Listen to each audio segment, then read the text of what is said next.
অর্থে আল কুরবানু মা ইয়াতাকাররাবু বিহি ইলাল্লাহি তাআলা। কুরবান ওই মাধ্যমকে বলা হয় যার দ্বারা আল্লাহ সুবহানাহু ওয়া তাআলার সন্তুষ্টি নৈকট্য লাভ করা যায়। প্রচারিত অর্থে ঈদুল আজহার দিন আল্লাহ সুবহানাহু ওয়া তাআলার উদ্দেশ্যে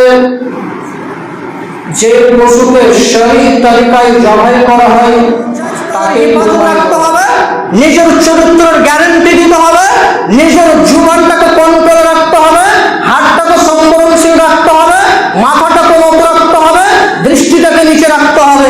এখন আল্লাহ উপকার করলে যে মানুষের যত বেশি উপকার করবে সে মানুষ তত বেশি আপনার ক্ষতি করবে। ইতিহাস মাথা থেকে ঢুকিয়ে দেন, ইতিহাস একেবারে মস্তিষ্কের মধ্যে ঢুকিয়ে দেন। যে মানুষের যত বেশি উপকার করবেন সেই মানুষ তত বেশি আপনার সব করেছিল। তো পশু প্রাণী বলছে যে আমাকে তুলো, মানুষকে তুলিও না, কেন? বিপদে করবে। মুরব্বীদের কথা, হাদিসের কথা নয়। মানুষকে তুলিও না, পশু প্রাণীকে তুলো, ঘোড়াকে তুলো, ও তো আপনাকে সফর করে নিয়ে যাবে, কিন্তু মানুষকে তুলো না। তো বলছে যে মানুষ একই তুলি, মানুষ তুললো, রাস্তায় চলতে চলতে বলছে আমার কাছে মোবাইল আছে, স্বর্ণ আছে, টাকা আছে, দে একটা মেরে দে। কি করবে?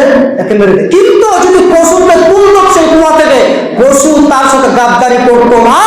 যদি কুত্তাকে কুয়া থেকে তুলতো, কুত্তার আপনার সাথে গাদ্দারি করতো না। কিন্তু মানুষ, যে মানুষকে তোলার কারণে তার আত্মাটা, তার প্রাণটা চলে যাচ্ছে। মানে ইতিহাস অর্থাৎ কোরআন হাদিস 8 বছর 20 বছর বিশ্লেষণ করতে করতে অনেক কিছু শিখতে পারবেন, কিন্তু পৃথিবীতে মানুষ চিনতে অনেক সময় লাগবে। যতদিন বেঁচে থাকবেন ততদিন পর্যন্ত আপনি মানুষ চিনতে পারবেন। সব থেকে বড় শিক্ষা এবং সব থেকে বড় যদি জিনিস হয়, সব থেকে কঠিন যদি জিনিস হয়, তাহলে মানুষ চিনা। সব চিনতে পারবেন। সব থেকে যদি বেশি কঠিন হয় তাহলে মানুষ চিনাটা হচ্ছে কঠিন। সেই কাজের মধ্যে যদি ইখলাস থাকে, আল্লাহকে সন্তুষ্ট করার উদ্দেশ্য থাকে, তাহলে আল্লাহ সুবহানাহু ওয়া তাআলা ওই কাজকে মানুষের দ্বারাই হোক, ফেরেশতার দ্বারাই হোক, সেই কাজকে সহযোগিতা করতে আসান করে দেয়। কিন্তু সেই কাজ হতে হবে ইখলাস এবং আল্লাহ সন্তুষ্টের উদ্দেশ্যে। কার সন্তুষ্টের উদ্দেশ্যে? আল্লাহকে খুশি করার জন্য, আল্লাহকে রাজি করার জন্য কোনো কাজ যদি করা হয় তাহলে সেই কাজের সহযোগিতা করে আসমানওয়ালা আল্লাহ। যদি যাই তবু সাফা মারওয়া 7টি চক্কর লাগাতে হবে। কেন? ওই যে হাজেরা বলেছিলেন যে আল্লাহ আমাকে ধ্বংস করবেন না, এমন এক নির্ভয় যেখানে ঘাস পাতা মানুষ প্রাণী কিছু নেই, সেখানে হাজেরা বলেছিলেন যে আল্লাহ আমাকে ধ্বংস করবে না। আর এই ইখলাসটা, এই তাকওয়াটা আল্লাহ কত কবুল করেছেন, যেটা আল্লাহ কোরআনে করে দিয়েছেন এবং বলেছেন যে যত হাজি যাবে সমস্ত হাজি সেখানে সাফা এবং মারওয়াতে চক্কর লাগাতে হবে। আমার আপনার ইমান কোথায় আছে ভাই? আমার আর আপনার ইমান কোথায় আছে? একটু বিপদে পড়লেন তো দুনিয়া মসজিদ ছেড়ে পালালেন, একটু যদি বিপদে পড়েন মসজিদ ত্যাগ, সালাত ত্যাগ, সব কিছু ছাড়। আর মানুষ গীবাত করে, নিন্দা করে, চর্চা কত কিছু করলেন, অথচ ওরা খাবার পাচ্ছে না, আল্লাহর উপর ভরসা করে পৃথিবীতে জীবনযাপন করছেন। চিন্তা করেছেন? ইখলাসটাকে ঠিক করেন। আগে ইখলাস, আগে আপনি তাকওয়া অর্জন করুন, ভালোভাবে শিক্ষা অর্জন করুন, ইনশাআল্লাহ সফলতা অর্জন করতে পারবেন। নচেত আপনি সফলতা অর্জন করতে পারবেন না। পূর্বের মানুষেরা আল্লাহকে সফলতা অর্জন করে, অর্থাৎ তাদের ইখলাসের সাথে, তাদের ভালো চরিত্রের সাথে তারা ইবাদত করেছেন, ভালো কাজ করেছেন।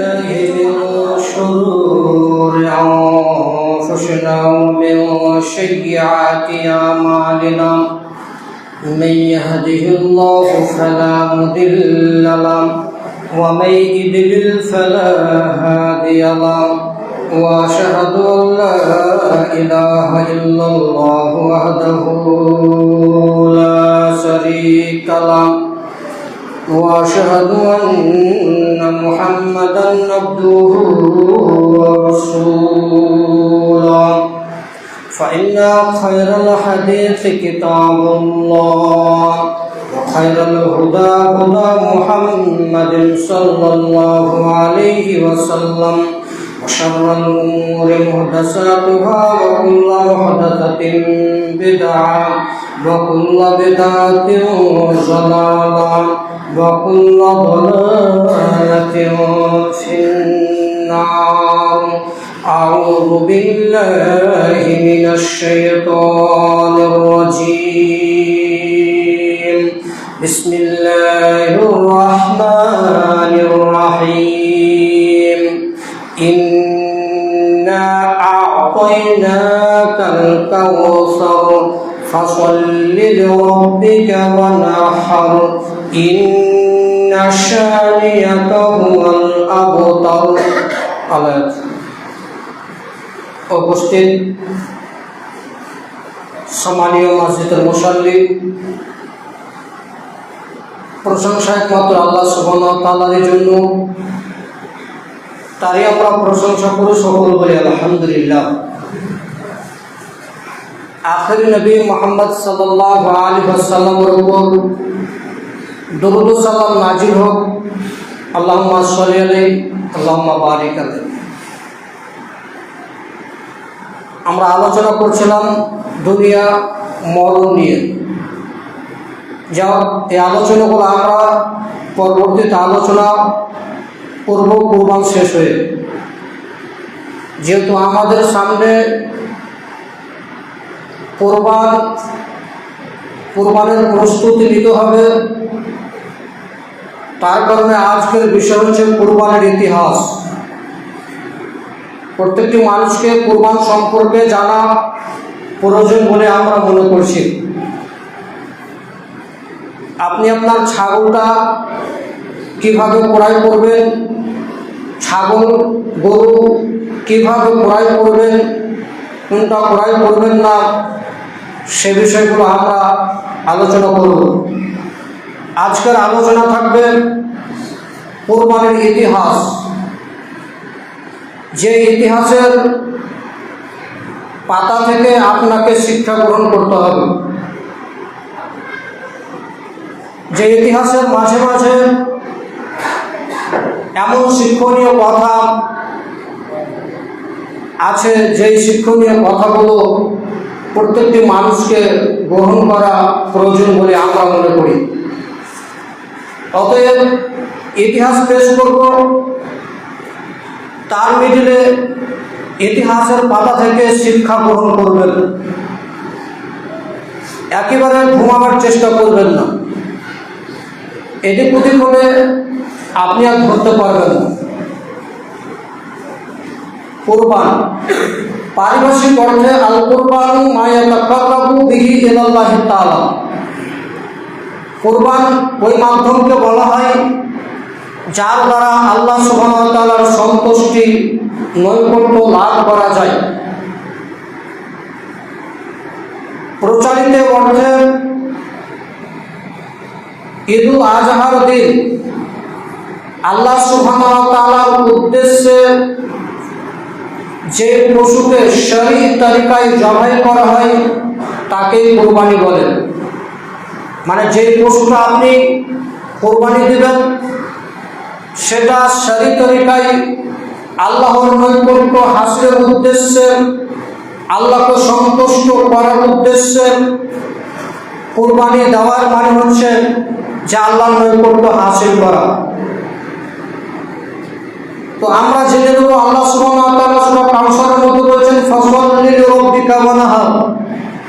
আপনি আপনার রবের জন্য সালাত আদায় করুন, সালাত কায়েম করুন, ওয়ানহার তারপরে কুরবানি করুন। তার মানে আগে সালাত পরে কুরবানি। আগে সালাত আদায় করা লাগবে, তারপরে কুরবানি করা লাগবে। সালাত সঠিক না হলে কুরবানি সঠিক হবে না। অতএব সালাত আগে তারপরে কুরবানি। আমরা আলোচনা করব বলছিলাম কুরবানির ইতিহাস সম্পর্কে। আজ থেকে ৫,৫০০ বছর পূর্বে ইরাকের ব্যাবিলন শহরে জন্মগ্রহণ করেছিলেন ইব্রাহিম আলাইহিস সালাম। তিনি যে কুরবানি করেছিলেন সেই কুরবানি আমাদের কুরবানি। যেহেতু কুরবানি আদম আলাইহিস সালাম থেকেই চালু হয়েছে। আদম আলাইহিস সালামের এক ছেলের এক নিয়ে একসাথে জন্ম নিত। আগের ছেলে পরের মেয়ে, পরের ছেলে আগের মেয়ে, এভাবে তিনি বিবাহ দিতেন। মানে আদম আলাইহিস সালামের জোড়া জোড়া সন্তান জন্ম নিত, একটা ছেলে একটা মেয়ে। তো তিনার বিবাহ দেওয়ার নিয়ম ছিল, নীতি ছিল, যেটা আগে হয়েছে সেটা পরে শুনতে, যেটা পরে হয়েছে সেটা আগে শুনতে বিবাহ দিতেন তিনি। ভাই বোনের বিবাহ হতো সে সময়। কাবিলের সাথে জন্ম নিয়েছিল ইকলিমা, আর হাবিলের সাথে জন্ম নিয়েছিল লিউজা।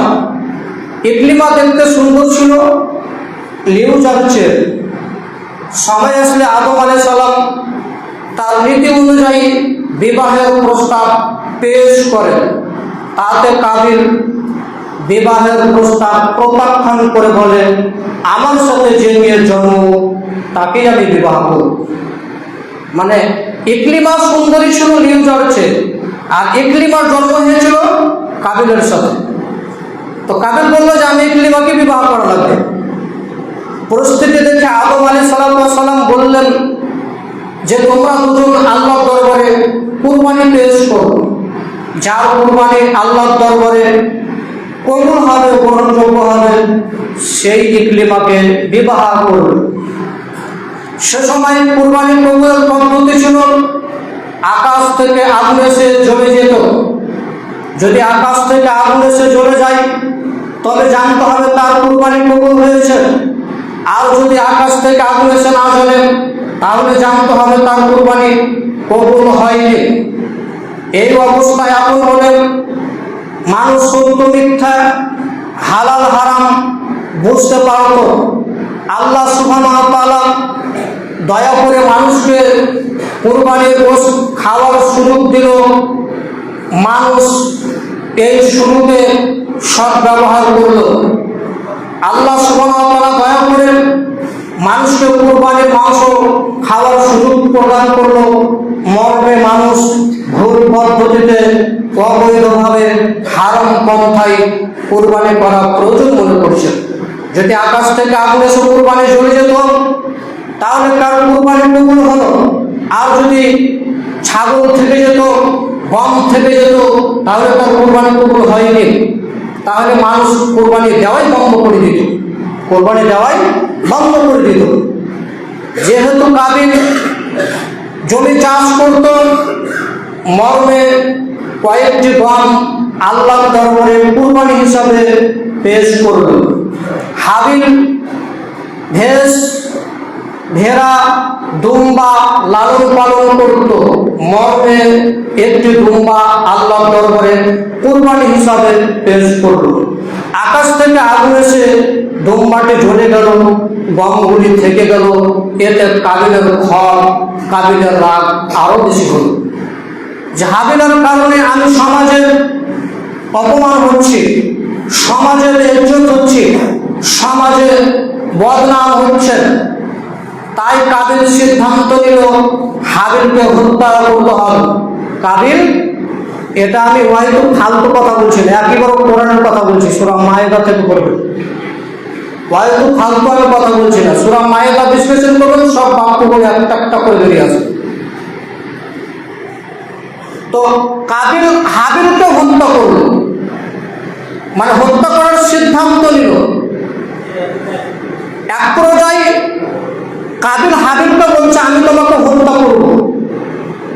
তো হাবিল বলছে তুমি আমাকে হত্যা করো, আমি তোমাকে হত্যা করবো না, আমি তোমাকে মারবো না, আমি তোমার উপর হাত উঠাবো না। যেহেতু সমাজে বদনাম ছড়িয়ে গিয়েছে যে কাবিল ভালো মানুষ নয়, কাবিল ভালো মানুষ নয়, সমাজ ছড়িয়ে গিয়েছে যে কাবিল ভালো মানুষ নয়, এর জন্য তার কুরবানি কবুল হয়নি। এই মর্মে বদনাম ঢাকতে যে, লজ্জা ঢাকতে যে এক পর্যায়ে কাবিল হাবিলকে হত্যা করল। কাবিল হাবিলকে হত্যা করল। আসলে ইকলিমাকে বিবাহ করতে পারেনি, ইকলিমার সাথে বিবাহ হয়নি, এর কারণে হাবিলকে হত্যা করেছিল। এই ইতিহাস ঠিক নয়, এই ইতিহাস ঠিক নয়। কাবিল ইকলিমাকে বিবাহ করতে পারেনি, এর কারণে হাবিলকে হত্যা করেছিল, এই ইতিহাস ঠিক নয়। বরং তিনি লজ্জা ঢাকতে যেয়ে, সমাজের বদনাম ঢাকতে যেয়ে, সমাজের অপমান ঢাকতে যেয়ে এক পর্যায়ে হাবিলকে হত্যা করে দিয়েছে, শুধুমাত্র নিজের বদনামটাকে ঢাকার জন্য। কিন্তু আরো সমাজে তার বদনাম ছড়িয়ে গেল। হাবিলের নাশ পড়ে আছে। এখন কি করবে সে বুঝতে পারছে না। দুটি কাক আসলো, দুটি কাক মারামারি করলো, একটি কাক মারা গেল, অপর কাকটি গর্ত করে মরা কাকটিকে গর্ত করে মাটি দেওয়া হলো, পুঁতে দেওয়া হলো। কাবিল বুঝতে পারলো যে হাবিলকে কি করা লাগবে।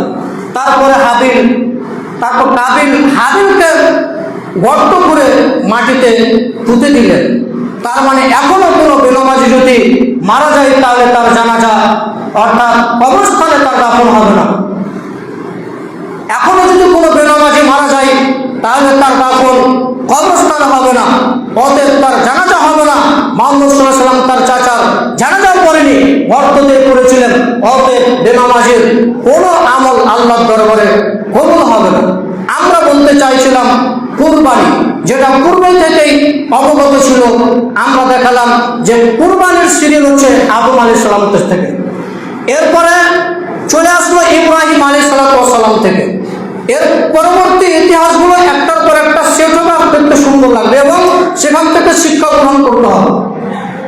আদম আলাইহিস সালামের একটি বাক্য না মানার কারণে এত বড় সমাজে ফিতনা হলো এবং সমাজে এত বড় বদনাম লাগলো, সমাজের কাছে অপমানিত হলেন, সমাজের কাছে লাঞ্ছিত হলেন আদম আলাইহিস সালামের একটি বাক্য না মানার কারণে। এবার আমরা দেখাবো ইব্রাহিম আলাইহিস সালামের কুরবানি। আমরা দেখাছিলাম ইব্রাহিম আলাইহিস সালামের কুরবানি। আবু হুরায়রা রাদিয়াল্লাহু তাআলা আনহু বলেন, রাসূলুল্লাহ সাল্লাল্লাহু আলাইহি ওয়াসাল্লাম বলেছেন, একদা ইব্রাহিম আলাইহিস সালাম সারাকে নিয়ে সফর করলেন, সারাকে নিয়ে হিজরত করলেন এবং এমন সেই জায়গাতে অত্যাচারী শাসক ছিল, অত্যাচারী বাদশা ছিল। যে বাদশা যদি জানতে পারে যে এই রাস্তাতে স্বামী স্ত্রী চলাফেরা করেছে তাহলে সে অবৈধভাবে ভক্ষণ করতে চায়। ইব্রাহিম আলাইহিস সালাম সারাকে বললেন যে দেখো, স্বৈরাচারী শাসক আমাদের ডেকে পাঠিয়েছে এবং স্বৈরাচারী শাসকের নিকটে খবর ছিল যে ইব্রাহিম নামক এক ব্যক্তি, তার নিকটে একজন নারী, পরমা সুন্দরী নারী ইব্রাহিমের নিকটে আছে, অতএব আমাদের এলাকাতে প্রবেশ করছে। মানে হাওয়া আলাইহিস সালামের পরে সবচেয়ে সুন্দরী নারী হচ্ছে সারা। হাওয়ার পরে সবচেয়ে সুন্দরী নারী হচ্ছে সারা। সেই ইব্রাহিম এবং সারা দুজনে যখন আসছে স্বৈরাচারী শাসকের নিকটে এবং স্বৈরাচারী শাসক তাকে ডেকে বললেন যে এটা কে, তখন তিনি বললেন ক্বালা উক্তি, এটা আমার বোন। ইব্রাহিম আলাইহিস সালাম তার স্ত্রীকে বোন বললেন, কারণ স্বৈরাচারী শাসক যদি জানতে পারতো যে এটা বোন তাহলে তার ছুট করা দিত, আর যদি জানতে পারতো না স্বামী স্ত্রী তাহলে সে অবৈধভাবে খারাপ কাজ করার চেষ্টা করতো। তো ইব্রাহিম আলাইহিস সালাম বললেন ক্বালা উক্তি, সে আমার বোন, এটা আমার বোন। তো এবার ইব্রাহিম আলাইহিস সালাম সারার নিকটে এসে বলছেন যে দেখো, আমি কিন্তু তাকে বলে দিয়েছি তুমি আমার বোন, তুমি আমাকে মিথ্যাবাদী প্রমাণ করো না এবং আমার কথাকে তুমি মিথ্যা প্রমাণ করো না। আমি কিন্তু তাদেরকে বলে দিয়েছি তুমি আমার বোন। এখন যদি তুমি বলো যে এটা আমার ভাই নয় তাহলে আমরা দুজন বিপদে পড়বো, অর্থাৎ আমরা ঝামেলায় পড়বো, বিপদে পড়ে যাব। যখন ইব্রাহিম আলাইহিস সালাম আটকাতে না পারল, এরপরে সারা যখন স্বৈরাচারী শাসকের নিকটে গেল, স্বৈরাচারী শাসকের নিকটে যাওয়ার পরে এই স্বৈরাচারী শাসক সারার দিকে হাত বাড়ালো। সারা বলছে, এই শোনো, আগে উঁচু হবে, তারপরে সালাত আদায় হবে, তারপরে কথা হবে। সারা উঁচু করলেন, 2 রাকাত সালাত আদায় করলেন, এরপরে আল্লাহকে বললেন আল্লাহুম্মা ইন কুনতু আমানতু বিকা ওয়া বিরাসূলিকা, হে আল্লাহ, আমি যদি তোমার উপর এবং তোমার রাসূল ইব্রাহিমের উপর ঈমান এনে থাকি, আমি যদি তোমার উপর এবং তোমার নবী ইব্রাহিমের উপর ঈমান এনে থাকি, ওয়া হাসানতু ফারজি ইল্লা আলা জাওজি, এবং আমার লজ্জা স্থানের, আমার স্বামী ব্যতীত আমার লজ্জা স্থানকে সকল মানুষকে সংরক্ষণ করে থাকি, ফালা তুসাল্লি আলাইয়া হাযাল কাফির, তাহলে তুমি এই কাফের কামড় করতেই করো। সারা বাক্য কত সুন্দর বলছে দেখেন। যে আমি যদি তোমার উপর এবং তোমার নবী ইব্রাহিমের উপর যদি ঈমান এনে থাকি, তাহলে তুমি এই কাফেরকে ফালা তুসাল্লিত আলাইহি হাযাল কাফের, তাহলে এই কাফেরকে আমার উপর জয় করো না। আর এই বাক্য বলা মাত্রই স্বৈরাচারী শাসক জমিনে পড়ে গেল বেহুশ একেবারে, এবং পাহাড়গুলো মাটিতে মারতে শুরু করলো। সারা বুঝতে পারলো এখন যদি মারা যায় তাহলে আমি এবং আমার স্বামী বিপদে পড়ব, যে স্বৈরাচারী শাসককে ওই মহিলা লোকটি মেরে দিয়েছে, তো আল্লাহ একে সুস্থ করে দাও। আবার যখন স্বৈরাচারী শাসক সারার দিকে হাত বাড়ালো, আবার বেহুশ হয়ে পড়ে গেল। এবার তো তিনবার ঘটছে, আর তিনবার সারা আল্লাহর নিকটে দোয়া করছেন, আল্লাহ এই বাচ্চা যদি মারা যায়, এই শাসক যদি মারা যায়, তাহলে বলবেন ইব্রাহিম এবং ইব্রাহিমের স্ত্রী এই বাচ্চাকে মেরে দিয়েছে, আমরা আরো বিপদে পড়বো, একে আল্লাহ সুস্থ করে দাও। এক পর্যায়ে সেই স্বৈরাচারী শাসক বলল, একে নিয়ে যাও এই আল্লাহ বলি, বা কোনো রায়ত বলছে একটা শয়তান, কাকে নিয়ে এসেছো? শয়তানকে নিয়ে এসেছো, এখান থেকে নিয়ে যাও। তার ওখান থেকে নিয়ে যাওয়ার পরে তাকে হাদিয়া স্বরূপ, উপঢৌকন স্বরূপ হাজেরা আলাইহিস সালাতু ওয়াস সালামকে দিলেন। সারার সুতে হাজেরাকে উপহার দিলেন স্বৈরাচারী শাসক। তার মানে এই ইতিহাস থেকে, বুখারীর থেকে আপনাকে যে ইতিহাসটা বলতে চাইছি, যে আল্লাহুম্মা ইন কুনতু আমানতু বিকা ওয়া বিরুসুলিকা ওয়া আসামতু ফারজি ইল্লা আলা জাওজি ফালা তুসাল্লিত আলাইহি হাযাল কাফির। এখনো যদি কোনো নারী নিজের সতীত্বকে, নিজের যৌবনকে হেফাজতে রাখে, তাহলে এখনো আল্লাহ সুবহানাহু ওয়া তাআলা দোয়া কবুল করবেন। এখনো কি করবেন? দোয়া কবুল করবেন। এবং কোন পুরুষ যদি নিজের ইজ্জতকে, নিজের আব্রুকে, নিজের আখলাককে, নিজের চরিত্রকে, নিজের জুবানকে যদি হেফাজতে রাখে, তাহলে এখন আল্লাহ সুবহানাহু ওয়া তাআলা দরবারে দোয়া কবুল হবে। কিভাবে দোয়া কবুল হবে? তাহাজ্জুদ করে মানুষের বদনাম করা, সালাত আদায় করে মানুষের বদনাম করা, মানুষের গীবত করা, মানুষের পরচর্চা করা, এই আল্লাহর দরবারে দোয়া করলে এর দোয়া কিভাবে কবুল হবে? নিজের লজ্জাস্থানের হেফাজত রাখতে হবে, নিজের চরিত্রের গ্যারেন্টি দিতে হবে, নিজের জুবানটাকে কন্ট্রোলে রাখতে হবে, হাতটাকে সংবরণশীল রাখতে হবে, মাথাটাকে নত রাখতে হবে, দৃষ্টিটাকে নিচে রাখতে হবে। এখন দোয়া করেন, আল্লাহ এখন দোয়া কবুল করবে। এবং এই ইতিহাস থেকে আরেকটি বিষয় আপনাকে আমি যেটা দেখাতে চাইছি, সারাকে ধরতার বারবার স্বৈরাচারী শাসক জমিনে পড়ে যাচ্ছে, বারবার বেহুশ হচ্ছে। তার মানে মানুষের উপকার করলে, যে মানুষের যত বেশি উপকার করবে, সে মানুষ তত বেশি আপনার ক্ষতি করবে। ইতিহাস মাথা থেকে ঢুকিয়ে দেন, ইতিহাস একেবারে মস্তিষ্কের মধ্যে ঢুকিয়ে দেন। যে মানুষের যত বেশি উপকার করবেন, সেই মানুষ তত বেশি আপনার ক্ষতি করবে। হাদিস তো বুখারী। দেখেন, সারা জয়বার তার উপকার করতে চাইল, সারা জয়বার তার উপকার চাইল, তাকে সুস্থ করে দাও, সুস্থ করে দাও, সুস্থ করে দাও, ততবার সারার দিকে হাত বাড়াচ্ছে। ততবার কার দিকে হাত বাড়াচ্ছে? সারার দিকে হাত বাড়াচ্ছে। তার মানে উপকার করতে গেলে ক্ষতি হবেই, কথা সত্য। ক্ষতি হলেও তাকে সাহায্য করতে হবে। ক্ষতি হলো কি করতে হবে? তাকে সাহায্য করতে হবে, ধৈর্য ধরতে হবে। ইউসুফ আলাইহিস সালাতু ওয়াস সালামের মতন ধৈর্য ধরতে হবে। যেটা বলেছিলেন মুহাম্মদ সাল্লাল্লাহু আলাইহি ওয়াসাল্লাম বলেছিলেন, ইউসুফের ধৈর্য দেখে আমি আশ্চর্য হই, যে 12 বছর পর জেল থেকে যখন তাকে ছুটকারা দিতে যায়, তখন বলছেন যে আমি যতক্ষণ পর্যন্ত যাব না, যতক্ষণ পর্যন্ত জুলেখা জনগণের সামনে না বলবে যে আমি অপরাধী, ততক্ষণ পর্যন্ত জেল থেকে আমি বের হব না। 12 বছর পর এই ঘটনা ঘটছে। আমাদের বলছেন যে আমি ইউসুফের ধৈর্য দেখে অবাক হলাম। ক্ষতি করলেও ধৈর্য ধারণ করতে হবে, ক্ষতি হলো ধৈর্য ধারণ করতে হবে। এবং যারই ক্ষতি আপনি যারই বেশি উপকার করবেন, সেই বেশি আপনার ক্ষতি করবে, সেই বেশি আপনার ক্ষতি করবে। মুরব্বীরা বলেছিল যে তোমাদের পশু প্রাণী মানুষ সব করেছিল, তো পশু প্রাণী বলছে যে আমাকে তুলো, মানুষকে তুলিও না, কেন? বিপদে করবে। মুরব্বীদের কথা, হাদিসের কথা নয়। মানুষকে তুলিও না, পশু প্রাণীকে তুলো, ঘোড়াকে তুলো, ও তো আপনাকে সফর করে নিয়ে যাবে, কিন্তু মানুষকে তুলো না। তো বলছে যে মানুষ একই তুলি, মানুষ তুললো, রাস্তায় চলতে চলতে বলছে আমার কাছে মোবাইল আছে, স্বর্ণ আছে, টাকা আছে, দে একটা মেরে দে। কি করবে? একে মেরে দে। কিন্তু যদি পশুকে তুললো সেই কুয়া থেকে, পশু তার সাথে করতো মা, যদি কুত্তাকে কুহা থেকে তুলতো, কুত্তার আপনার সাথে গাদ্দারি করতো মা। কিন্তু মানুষ, যে মানুষকে তোলার কারণে তার আত্মাটা, তার প্রাণটা চলে যাচ্ছে। মানে ইতিহাস অর্থাৎ কোরআন হাদিস 8 বছর 20 বছর বিশ্লেষণ করতে করতে অনেক কিছু শিখতে পারবেন, কিন্তু পৃথিবীতে মানুষ চিনতে অনেক সময় লাগবে। যতদিন বেঁচে থাকবেন ততদিন পর্যন্ত আপনি মানুষ চিনতে পারবেন। সব থেকে বড় শিক্ষা এবং সব থেকে বড় যদি জিনিস হয়, সব থেকে কঠিন যদি জিনিস হয়, তাহলে মানুষ চিনা। সব চিনতে পারবেন। সব থেকে যদি বেশি কঠিন হয়, তাহলে মানুষ চিনাটা হচ্ছে কঠিন। যতদিন বেঁচে থাকবেন কিয়ামত হয়ে যাবে, মরে যাবেন, আপনি শেষ হয়ে যাবেন, তারপর আপনি মানুষকে চিনতে পারবেন না। এটা প্রচুর বড় কঠিন। আমরা বলতে চাইছিলাম ইতিহাস, যে ইতিহাস সারাকে উপঢৌকন দিল, সারাকে কি দিল, হাদিয়া স্বরূপ দিল, চললো।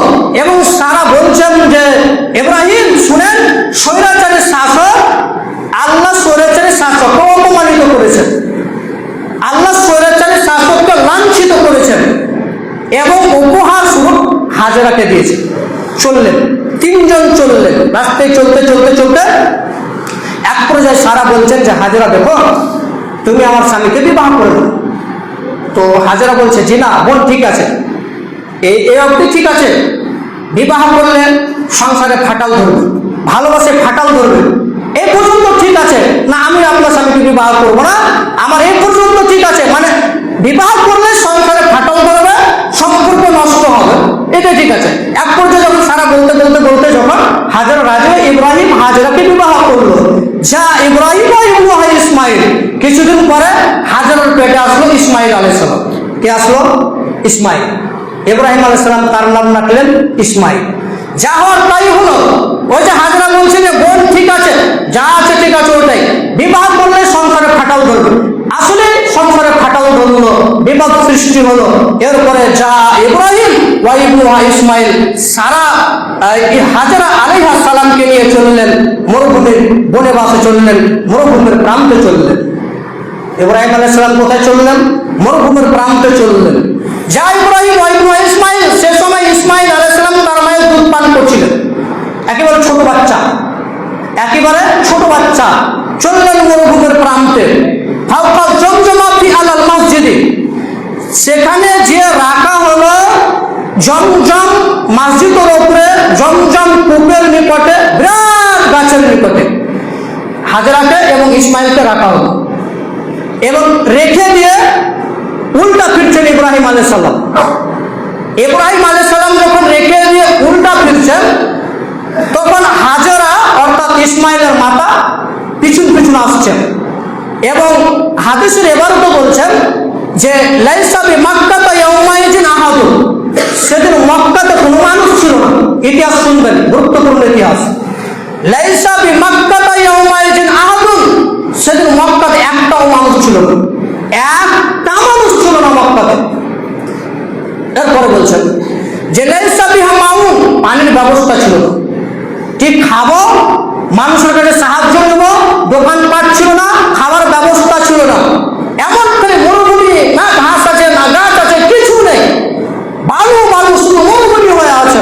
এমন এক জায়গাতে রেখে দিয়ে ইব্রাহিম উল্টা ফিরছেন। তখন ইসমাইলের মাতা পিছু পিছু এসে বলছেন, ইয়া ইব্রাহিম আইনা তাযাব, এই ইব্রাহিম তুমি কোথায় চলে যাচ্ছ আমাদেরকে মরুভূমির প্রান্তে রেখে?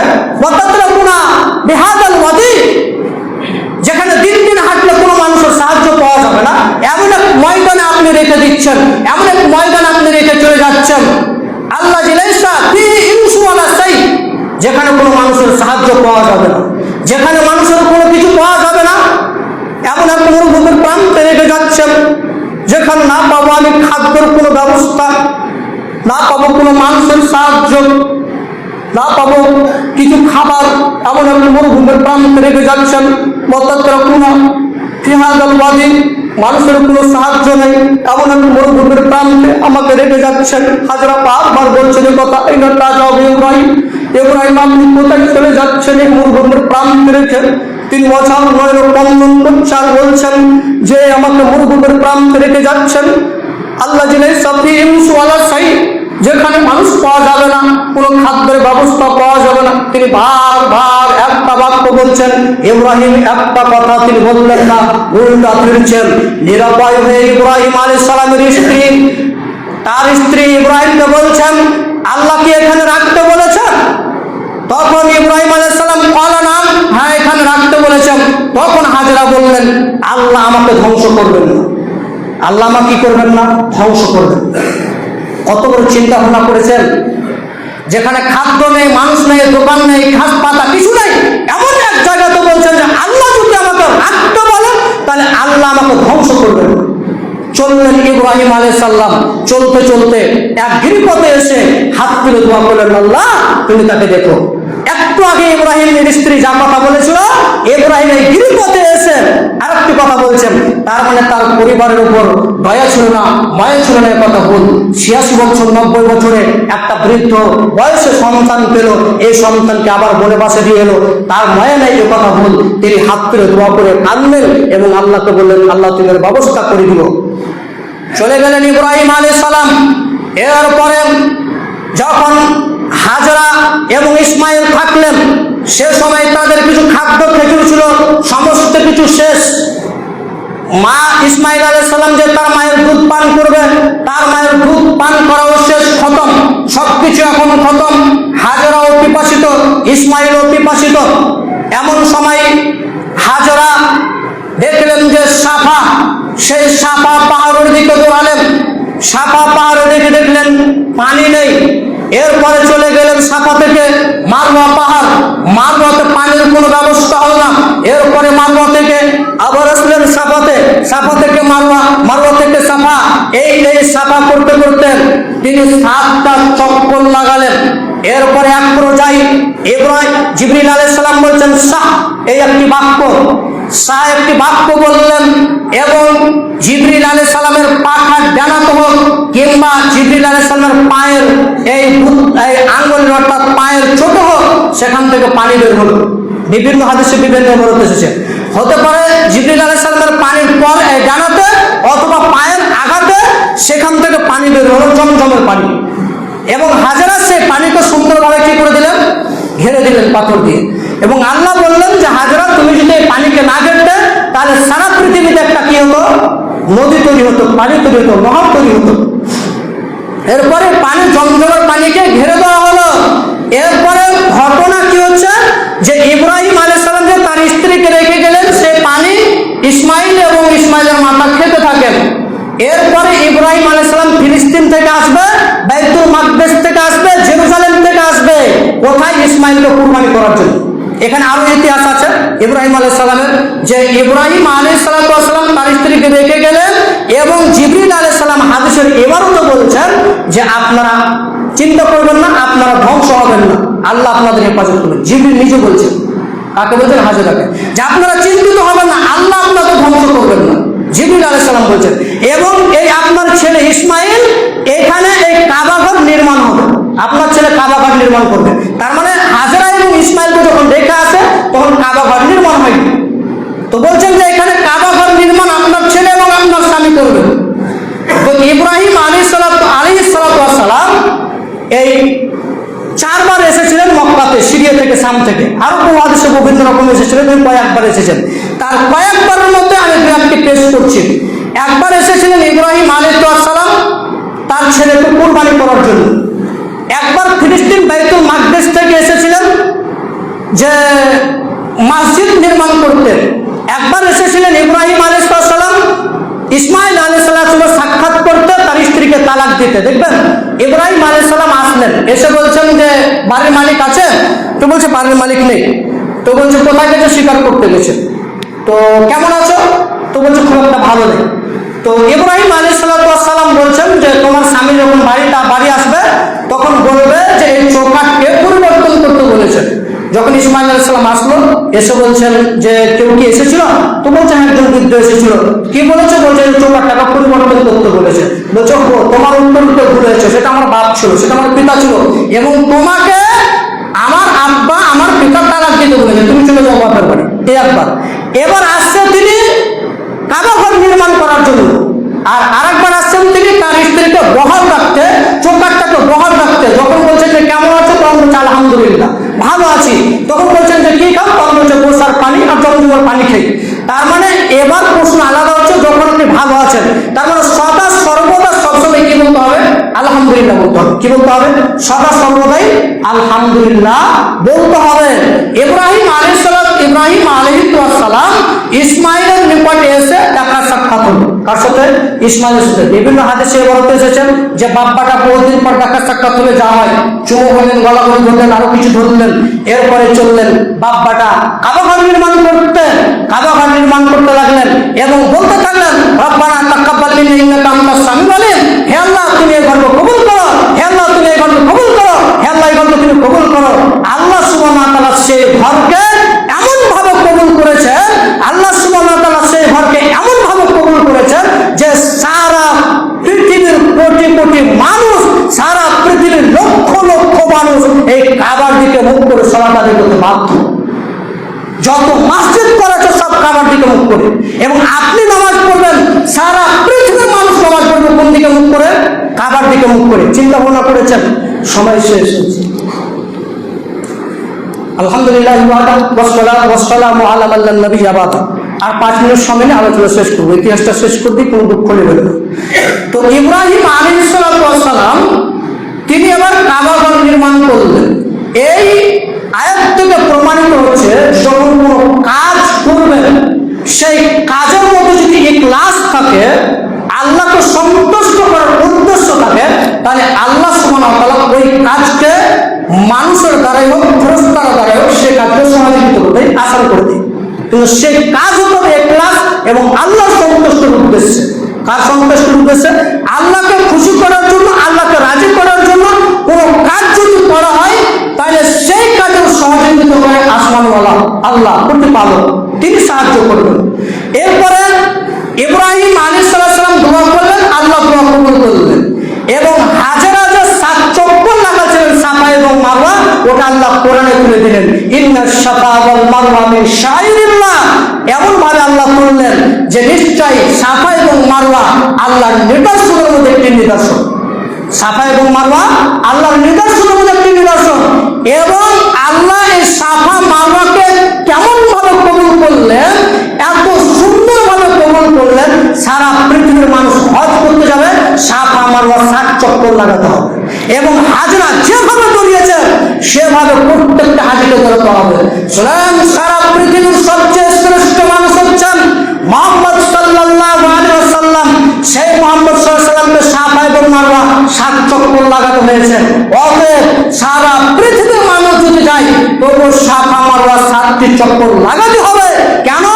ওই যে হাজরা বলেছিলেন যে আল্লাহ আমাকে ধ্বংস করবেন না, এমন এক নির্ভয় যেখানে ঘাস পাতা মানুষ প্রাণী কিছু নেই, সেখানে হাজরা বলেছিলেন যে আল্লাহ আমাকে ধ্বংস করবে না। আর এই ইখলাসটা, এই তাকওয়াটা আল্লাহ কত কবুল করেছেন, যেটা আল্লাহ কোরআনে তুলে দিয়েছেন।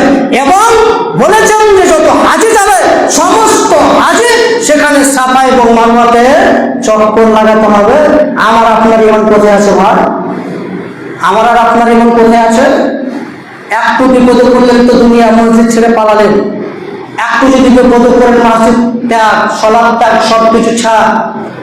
আর মানুষ বিবাদ করে, নিন্দা করে, চর্চা কত কিছু করলেন, অথচ ওরা খাবার পাচ্ছে না, আল্লাহর উপর ভরসা করে পৃথিবীতে জীবনযাপন করছেন। চিন্তা করেছেন? ইখলাসটাকে ঠিক করে, আগে ইখলাস, আগে আপনি তাকওয়া অর্জন করুন, ভালোভাবে শিক্ষা অর্জন করুন, ইনশাআল্লাহ সফলতা অর্জন করতে পারবেন। নচেত আপনি সফলতা অর্জন করতে পারবেন না। পূর্বের মানুষেরা আল্লাহকে সফলতা অর্জন করে, অর্থাৎ তাদের ইখলাসের সাথে, তাদের ভালো চরিত্রের সাথে তারা ইবাদত করেছেন, ভালো কাজ করেছেন, এই জন্য আল্লাহ তাদেরকে কবুল করে নিয়েছেন। এবং এমনভাবে কবুল করেছেন যেগুলো না করলে হজ বাতিল হবে, যেগুলো না করলে হজের আরকানগুলো ছুটে যাবে, যেগুলো করাই লাগবে। আপনি চিন্তা করেছেন যেগুলো যে আল্লাহ সুবহানাহু ওয়া তাআলা কবুল করলেন, সারা পৃথিবীর মানুষ সেদিকে মুখ করে ইবাদত করবে, সারা পৃথিবীর মানুষ সেদিকে মুখ করে সালাত আদায় করবে। একটা ইতিহাস থেকে গেল, সেটা হচ্ছে কুরবানির। ইনশাআল্লাহ আমরা পরবর্তী দিনে আসবো। পৃথিবীর মানুষকে আমরা বলতে চাই, দুনিয়াতে বিবাদ, ফাসাদ, মিথ্যা, বিবাদ, পরনিন্দা, পরচর্চা, কূটনামি যত যা আছে সবকিছু বাদ দিয়ে ইখলাসের সাথে ইবাদত করুন। তাহাজ্জুদ করে, সালাত আদায় করে, আর শ্যাম পালন করে 5 পয়সা লাভ হবে না ভাই, 5 পয়সা লাভ হবে না যদি নিজের ইখলাস ঠিক না থাকে। নিজের চরিত্র ঠিক না থাকে, পূর্বের মানুষদের মতো ইখলাস করুন, নবীদের মতো ইখলাস করুন, ইনশাআল্লাহ সর্বহারাতে বেঁচে যাবেন। জেনার কাজ ছেড়ে দেন, অবৈধ কাজ ছেড়ে দেন, দুটো চারটা মায়ের সাথে জেনা করা, খারাপ কাজ করা, মোবাইলে চাট করা, বিবাদ করা, আরো কিছু করা, এগুলো বাদ দেন। ইনশাআল্লাহ আপনি ইখলাসের সাথে ইবাদত করুন, আপনার জীবনটা সাকসেস হবে। আল্লাহ, আমরা পরবর্তীতে কুরবানির ইতিহাস নিয়ে আসবো। আল্লাহ, তুমি সকল মানুষকে কুরবানির ইতিহাস থেকে, ইব্রাহিম আলাইহিস সালামের ইতিহাস থেকে তুমি শিক্ষা নেওয়ার প্রদান করো, তাদের শিক্ষা গ্রহণ করতে পারে সকলকে। আল্লাহ আমিন।